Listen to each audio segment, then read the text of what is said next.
Hello दोस्तों, स्वागत है आप सभी का हमारे चैनल ब्लडी हॉरर स्टोरीज पर। दोस्तों, आज मैं आपको एक इंडियन हॉरर स्टोरी सुनाने वाला हूं जो कि मुझे पर्सनली बहुत पसंद है।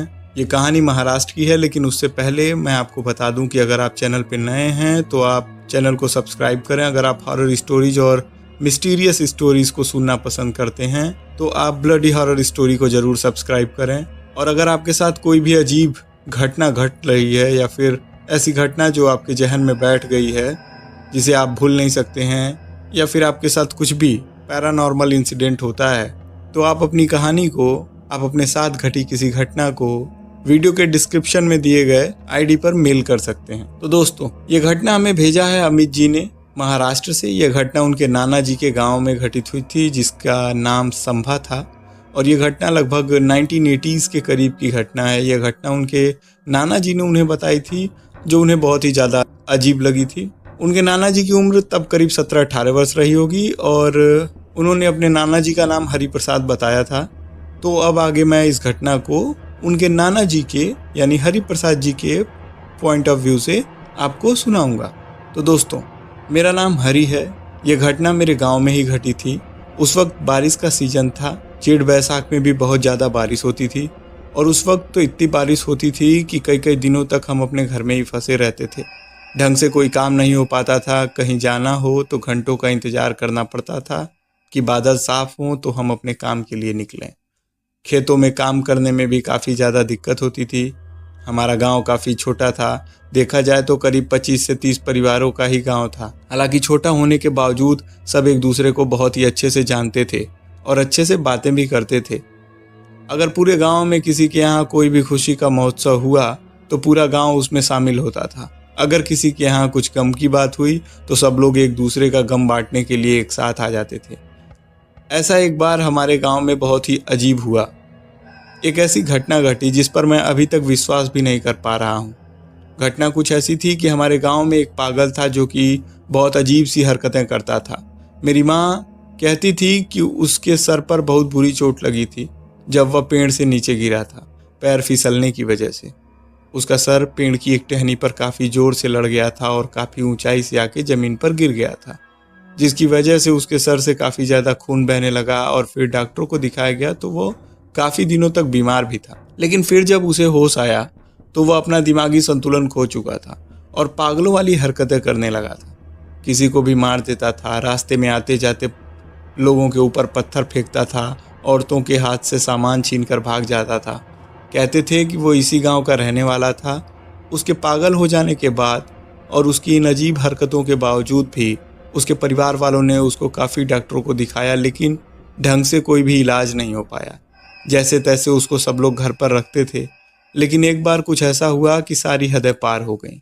उसने गाँव के एक बच्चे को कुएं में ढकेल दिया, जिसकी वजह से लोग उसे मारने के लिए दौड़े, क्योंकि जिस बच्चे को उसने कुएं में ढकेला था उसकी जान जाते जाते बच गई थी। इसी भागा दौड़ी में जब वो पूरे गांव से बच करके भाग रहा था तो वह हमारे गांव के ही एक बैल से जाकर लड़ गया, और उस बैल ने उसके ऊपर अपना पैर रख दिया और उसकी मौत उसी वक्त हो गई। जब उसके घर वालों को यह बात पता चली तो भागते हुए वे वहां पहुंचे। तब तक उसकी बुरी तरीके से मौत हो चुकी थी। उसको डॉक्टर के पास भी ले जाया गया, लेकिन उसकी मौत तो उसी वक्त हो गई थी जब बैल ने उसके ऊपर पैर रखा था। गांव वालों को ये उम्मीद नहीं थी कि ऐसा कुछ हो जाएगा। उसकी हरकतें ऐसी रही थी कि उसके मरने का ज़्यादातर किसी को गम नहीं था। जब उसकी मौत हुई तब मैं भी वहीं गांव पर ही था। माँ ने मुझे बाहर जाने नहीं दिया था, बोला था तुम इन सब चक्करों में मत पड़ो। उन्होंने मुझे घर पर ही रहने दिया था। बाकी बातें सिर्फ सुनने को ही मिली थी। और जब यह सब घटना घटी तो मैं अपनी छत पर खड़ा होकर के दूर लगी भीड़ को देख रहा था। बारिश की वजह से बादल एकदम आसमान को घेरे हुए थे। उस वक्त बारिश तो नहीं हो रही थी, लेकिन मौसम बहुत ठंडा था। सूरज तो बिल्कुल दिखाई नहीं दे रहा था, और उसके मरे हुए शरीर को लोग अस्पताल से लेकर घर आए। घर पर अंतिम क्रियाक्रम किया गया और फिर गांव के लोगों ने उसके शरीर को जलाने के लिए घाट ले गए, जहां पर गांव के सारे शरीरों को मरने के बाद जलाया जाता था। मेरे पिताजी भी उसी के साथ गए। मैंने उनसे बोला था कि मैं भी चला जाऊंगा, तो उन्होंने मुझे बाहर नहीं जाने दिया। जब उसकी शरीर को जलाने के लिए लोग गए थे तो बादल एकदम आसमान में चढ़े हुए थे, एकदम काले घने बादल। उसके परिवार में उसके माँ बाप और एक बड़ा भाई था। उसके बाप ने ही उसकी चिता को आग दिया था। जब उसकी चिता को आग दी गई तो तुरंत बारिश होने लगी और आग को जलने में काफ़ी ज़्यादा दिक्कत हो रही थी। हवाएं काफ़ी ज़्यादा ज़ोर से चल रही थी और काफ़ी देर तक लोगों ने वहाँ पर कुछ लाश को जलाने की कोशिश की। कुछ देर के लिए बारिश रुकी भी, पर करीबन आधी लकड़ियाँ जल चुकी थीं। शाम हो चुकी थी। रीति रिवाज के साथ सब लोग उस जगह से जा चुके थे और अगले दिन लोग दोबारा उन अस्थियों को लेने जाने वाले थे। उसी दिन रात में काफ़ी ज़्यादा जोरों से बारिश हुई। ऐसी बारिश जो शायद उस साल की सबसे ज़्यादा खतरनाक बारिश थी, जो कि मैंने पहली बार देखी थी। अगले दिन जब उस लड़के के घर वाले ने उसकी अस्थियों को लेने उस घाट पर पहुंचे तो वह देख करके हैरान हो गए कि लकड़ियां पूरी जली नहीं थी, वो आधी जली थी और उस लड़के का शरीर वहीं पर था। उनको किसी भी तरह की कोई भी अस्थियां नहीं मिली, बस आधी जली हुई लकड़ियां देख करके वो दंग रह गए थे। उनके घर वाले एकदम हैरान हो गए। बात छुपती नहीं, धीरे धीरे यह पूरे गांव को पता चल गया कि उसका मृत शरीर जला नहीं है, लकड़ियों से गायब हो गया है। कुछ लोगों को तो इन सुनी सुनाई बातों पर विश्वास ही नहीं हो रहा था। आखिर किसी का शरीर ऐसे कैसे गायब हो सकता है? लेकिन कुछ लोग यह अनुमान लगा रहे थे कि शायद किसी वजह से बारिश की वजह से लकड़ियाँ पूरी तरीके से नहीं जली हैं और जंगली जानवर उसके शरीर को लेकर चले गए हों। हालांकि क्या सच था, यह तो सिर्फ अंदाजा लगाया जा सकता था, ये किसी को पता नहीं था। उसके बाद गांव में जो अजीब सी घटना घटी वह बहुत ही ज़्यादा भयानक थी। वो लड़का रात में खेतों के बगल में लोगों को चलता हुआ दिखाई देने लगा।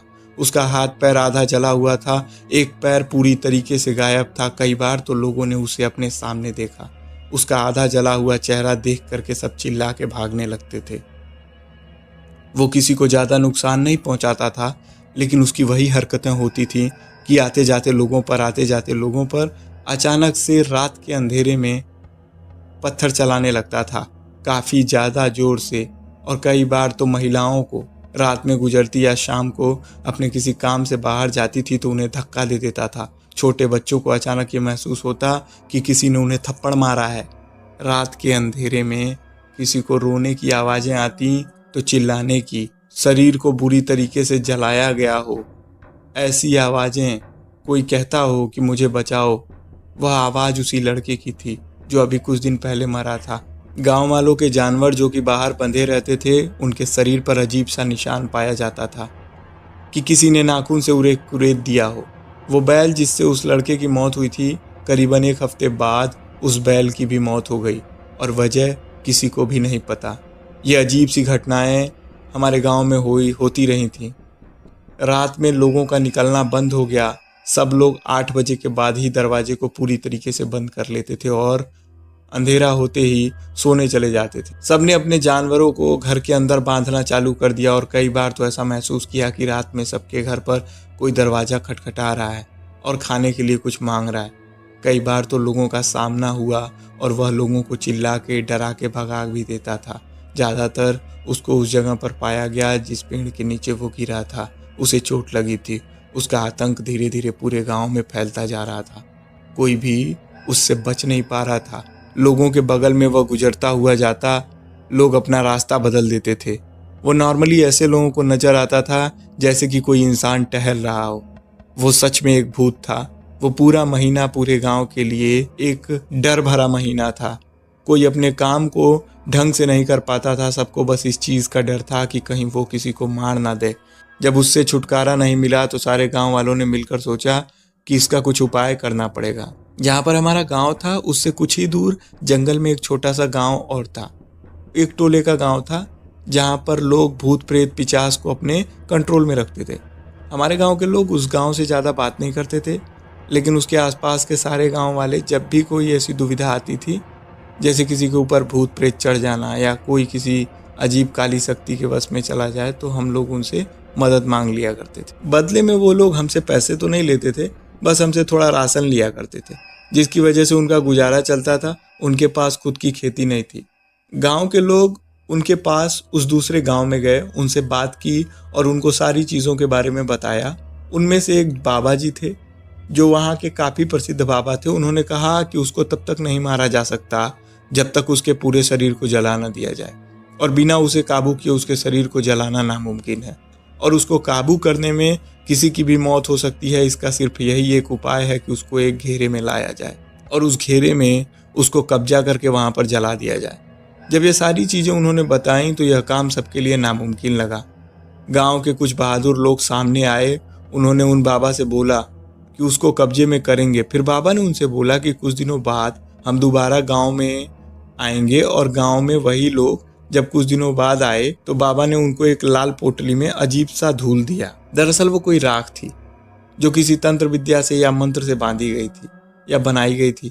बाबा ने बोला कि जहाँ पर उसको देखा जाता है या जहाँ पर वो ज़्यादातर पाया जाता है वहाँ इस राख से एक घेरा बना दो और उस घेरे में आने का इंतजार करो। जैसे ही वो इस घेरे के अंदर आएगा तुम एक मंत्र पढ़ना जो कि उन्होंने ही बताया था, और वह मंत्र काफ़ी ज़ोर से पढ़ना कि उसके कान में पड़े। जैसे ही वह मंत्र उसके कान में पड़ेगा वो उसके घेरे में अपने आप बंध जाएगा और उसके घेरे में बंधने के बाद लकड़ियाँ डालकर उसको जला देगा।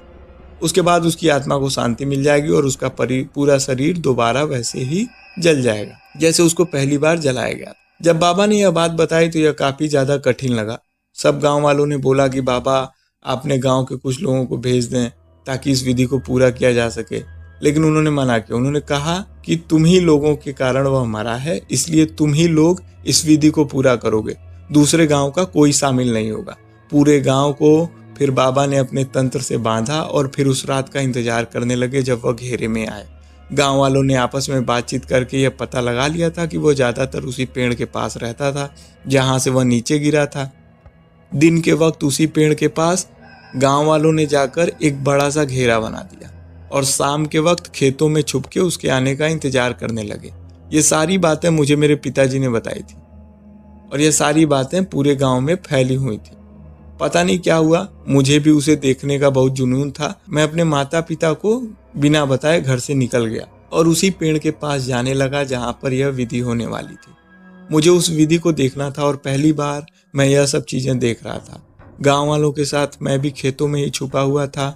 मेरे घर वालों को इस बारे में नहीं पता था और मैं अपने साथ अपने किसी भी दोस्त को लेकर नहीं गया हुआ था। यह मेरी सबसे बड़ी गलती थी। खेत के जिस हिस्से में मैं छुपा हुआ था वो थोड़ा घना एरिया था।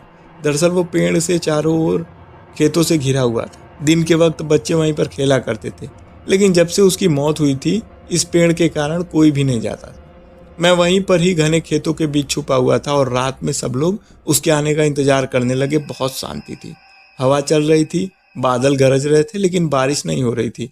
शायद बारिश के आसार थे, लेकिन हम लोग यही मना रहे थे कि आज बारिश ना हो वरना उसे पकड़ने का आखिरी मौका भी चला जाएगा। गांव वालों ने पेड़ के चारों तरफ जो घेरा बनाया हुआ था वो भी साफ साफ दिखाई दे रहा था।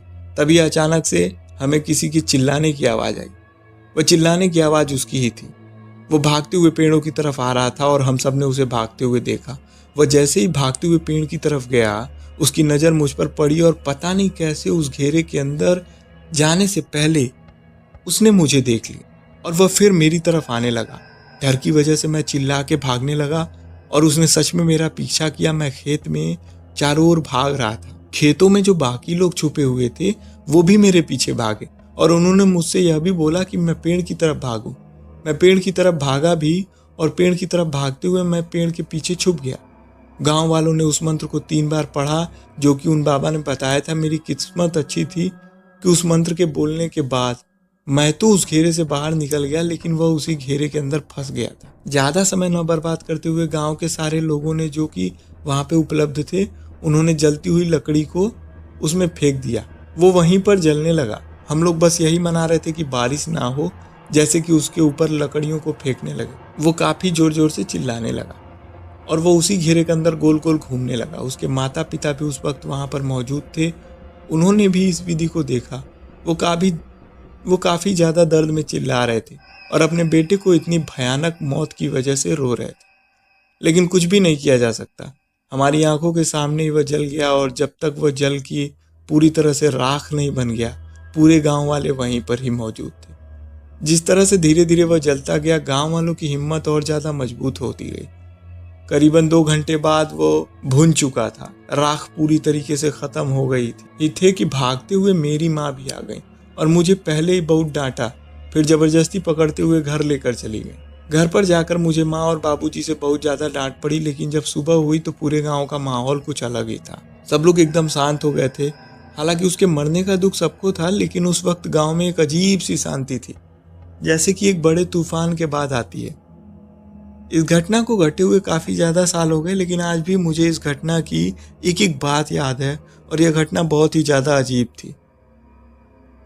तो दोस्तों, यह थी पहली घटना। अब मैं आपको एक अलग व्यूअर अभिनव की भेजी हुई एक दूसरी घटना बताने वाला हूँ, जो कि उनके घर में उनकी दादी के साथ घटी थी। अब आगे की घटना मैं आपको अभिनव के पॉइंट ऑफ व्यू से बताऊंगा। तो मेरा नाम अभिनव है। ये घटना सन 2006 की है। ठंडी का मौसम था, शायद नवंबर या दिसंबर था, मुझे ढंग से याद नहीं। हम लोग जहाँ पर रहते थे वहाँ पर उस वक्त प्रॉपर वॉशरूम नहीं बना हुआ था, मतलब कि वह थोड़ा सा ख़राब था। हम लोग वॉशरूम के लिए बाहर जाया करते थे और मुझे आज भी साफ साफ याद है कि उस वक्त दादी की तबीयत बहुत ज़्यादा ख़राब चल रही थी। उनको शायद फूड पॉइजनिंग हो गया था या फिर उन्होंने कुछ गलत खा लिया था, जिसकी वजह से उनके पेट में बहुत ज़्यादा दर्द हो रहा था, जिसकी वजह से उन्होंने बार बार वॉशरूम जाना पड़ रहा था। और उस रात काफ़ी ज़्यादा बारिश हो रही थी। घर में सब लोग सो रहे थे। दादी को दवाई देके माँ और बाबूजी दोनों लोग सो गए थे। उस रात मुझे नींद बिल्कुल नहीं आ रही थी। मैं जग रहा था, मैं अपनी पढ़ाई कर रहा था। रात के करीब 10 या 10:30 बजे तक लोग हमारे गांव में सो जाते हैं। 10:30 बजे के बाद तो ऐसा सन्नाटा हो जाता है जैसे दूर दूर तक वीरान पड़ा हुआ है। अंधेरे में डूबा हुआ गांव, बस रात में कुत्तों की भौंकने की आवाज़ और रात के कीड़े मकोड़ों की आवाज़ ही आती है। उस वक्त दादी उठी और घर में टहल ही रही थी कि मैंने उनसे पूछा कि दादी क्या हो गया। दादी ने बोला कि मुझे कुछ ठीक नहीं लग रहा है, पेट में अजीब सा दर्द हो रहा है। मैंने उनसे कहा कि अगर बोलो तो मैं आपको दवाइयाँ दे दूँ। उन्होंने कहा नहीं, मैं बस थोड़ा सा चलूँगी जिससे शायद मेरा पेट को आराम मिल जाएगा। शायद खाना ज़्यादा खा लिया है। बल्कि दादी ने कुछ खाया भी नहीं था, मात्र 1 से 1.5 रोटी खाई थी उन्होंने, और वो भी उनको बहुत ही ज़्यादा लग रही थी। मैंने उनसे बोला कि चलिए मैं आपको बाहर थोड़ा टहला के लाता हूँ। उन्होंने कहा नहीं, तुम यहीं पर बैठो, मैं टहल कर आती हूँ, तुम अपनी पढ़ाई करो। हालांकि उस वक्त मेरा पढ़ाई में बिल्कुल भी मन नहीं लग रहा था। मैंने उन्हें दोबारा बोला कि नहीं नहीं दादी, मैं चलता हूँ, मैं भी आपके साथ इसी बहाने घूम लूँगा। और मैं ये सब को बोल ही रहा था कि इतने देर में दादी बाहर निकल गए। मैंने उन्हें रोका, लेकिन ज़्यादा चिल्ला के नहीं रोक रहा था, वरना सब लोग जग जाते। मम्मी उठ गई थी और मुझे इस बात का पता ही नहीं चला था। वह तभी उठ गई थी जब मैं दादी को इसके बारे में बोल रहा था। तभी मम्मी ने मुझसे बोला कि रात के अंधेरे में दादी को कुछ हो जाएगा, वो बेचारी वैसे ही ढंग से चल नहीं पाती हैं। तुम एक काम करो, उनके साथ चले जाओ, उनका हाथ पकड़ के थोड़ा बहुत टहला देना, फिर ले आना। बस ये याद रखना कि दूर तक मत ले जाना, रात के अंधेरे में दूर तक जाना सही नहीं है। दादी अक्सर खेतों की तरफ टहलने जाती थी। मैंने कहा ठीक है। मैंने अपनी सारी कॉपी किताबों को दोबारा बैग में रखा और बैग को उठा करके अलमारी के ऊपर वाले हिस्से में रख दिया। ये सब करने में मुझे करीबन 3 से 4 मिनट लग गए। जैसा कि माँ ने बताया कि दादी अक्सर टहलने के लिए खेतों की तरफ निकल जाती है। मैं जैसे ही घर के बाहर निकला मुझे सिर्फ अंधेरा दिखाई दिया। दादी गायब हो गई थी। मुझे समझ में नहीं आया कि आखिर वह इतनी जल्दी कहाँ चली गई। वैसे 5 मिनट ही हुए थे। मैंने अंधेरे में दादी को आवाज़ दी कि दादी तुम कहाँ हो। उनका कोई जवाब नहीं आया। मैं बार बार यही बुला रहा था। मुझे समझ में नहीं आ रहा था कि आखिर मैं अंधेरे में मैं किस तरफ जाऊं, खेतों की तरफ या फिर बगीचे की तरफ। 2-3 बार जब मैंने आवाज़ दी तो दादी का कोई भी जवाब नहीं आया। तभी माँ अंदर से निकल कर आई। उन्होंने मुझसे बोला कि अरे वो कहाँ ही जाएंगी, खेतों की तरफ ही गई होंगी, जाओ उनको ले आओ, ज़्यादा दूर मत जाने देना। मैंने कहा ठीक है। जैसे ही मैं निकलने लगा माँ ने मेरे हाथ में टार्च दे दिया और बोला कि टार्च लेकर जाओ, और साथ में एक डंडा भी। जंगली जानवर अक्सर रात में घुमा करते हैं, कुत्ते भी परेशान करते हैं। मैंने कहा ठीक है। मुझे बिल्कुल भी डर नहीं लगा क्योंकि मेरा रोज़ का आना जाना था, लेकिन रात में मैं बहुत ही कम बाहर निकलता था। ज़्यादातर मैं रात में पढ़ाई किया करता था। मैं जल्दी से डंडा और टार्च को लेकर खेतों की तरफ भागता हुआ गया ताकि मैं दादी को लेकर के घर आऊँ, लेकिन 5 मिनट में ही वो कहाँ गायब हो गई, मुझे समझ में ही नहीं आया। दादी अक्सर सफ़ेद रंग की साड़ी पहना करती थी और उनका वही एक कलर ही था जो वो परमानेंट पहनती थी। दादी को मैं बहुत ढूंढा लेकिन खेतों में वो नहीं मिली। बहुत ढूंढने के बाद जब मैं वापस वहाँ पर पहुँचा जहाँ पर दादी अक्सर जाया करती थी, तो मैंने देखा कि वो वहाँ पर भी नहीं है। मुझे ऐसा लगा कि शायद ऐसा ना हो कि दादी रास्ता भूल गई हो, फिर कहीं और चली गई हो। मैं पूरे खेतों में दादी दादी चिल्लाता हुआ आ रहा था। मेरी आवाज़ किसी ने भी नहीं सुनी और पूरे खेतों में मेरी आवाज़ ही गूंज रही थी। मैं अपने डंडे को पटकता हुआ घर की तरफ वापस जा रहा था, लेकिन तभी अचानक से मुझे खेतों के अंदर से किसी चीज़ की आवाज़ आई। वो हमारे ही खेत थे। वो आवाज़ किसी के चलने की थी, कुछ ऐसी आवाज़ जैसे फसलों को कोई बर्बाद कर रहा हो। अक्सर रात में जंगली जानवर भी फसलों को बर्बाद करने के लिए चले आते हैं। मैंने अपने डंडे को दोबारा जमीन पर पटका और उसको वहां से भागने के लिए बोला। जैसे किसी जानवर को धुतकारते हैं, मैं भी इतना ही बोला, पर वो नहीं भागा। लगातार वही आवाज़ आ रही थी। मैं फिर खेत के अंदर गया। अंदर जाने में काफ़ी ज़्यादा तकलीफ हो रही थी क्योंकि फसल काफ़ी ज़्यादा घनी हो गई थी। खेतों को चीरते हुए जब मैं उस जगह पर पहुंचा जहां पर वह आवाज़ आ रही थी, तो मैंने देखा और मैं देखकर हैरान रह गया। एक औरत वहीं पर थी। उसने अपने शरीर पर एक भी कपड़े नहीं पहने हुए थे और वो खेत के उसी हिस्से को खोद रही थी। मैंने उससे पूछा कि तुम कौन हो? वो तुरंत मेरी तरफ देखी और मेरी तरफ देख के चिल्लाने लगी। जब मैंने उसे पहली बार देखा तो मैं भी चिल्लाने लगा। उसकी आंखें पूरी सफ़ेद थीं, जैसे सफ़ेद कंचे हों। इतनी चमक थी। बाल लंबे थे, पतली थी, शरीर की हड्डियां दिख रही थीं और नाखून थोड़े से बड़े थे। मैं उसको देखते ही तुरंत खेत के बाहर भागता हुआ आया और आकर खड़ा हो गया। और वह भी मेरे पीछे पीछे आ रही थी क्योंकि मुझे पत्तियां हिलती हुई साफ दिखाई दे रही थी। मैं टॉर्च लेकर अंदर की तरफ देख रहा था। वो जैसे ही बाहर आई, मैंने टॉर्च की रोशनी उसके मुंह पर मारी और मैंने देखा टॉर्च की रोशनी में उसकी आंखें और ज्यादा चमक रही थी और वो मेरी तरफ ही भागते हुए आ रही थी। डर के मारे मैंने अपने हाथ में पकड़ा हुआ डंडा उसी की तरफ फेंक कर मारा, टॉर्च भी, और गांव की तरफ वापस अपने घर की तरफ जाने लगा। मैं चिल्लाते हुए भाग रहा था। इतनी जोर से चिल्लाया कि मेरे चिल्लाने की आवाज़ पूरे गांव में गूंज रही थी। भागते हुए घर पहुंचा और घर के आसपास के लोग, माँ बाबूजी बाहर निकल कर आए। तब मैंने देखा कि दादी भी माँ बाबूजी के साथ बाहर निकल के आए। वो घर पर ही थी।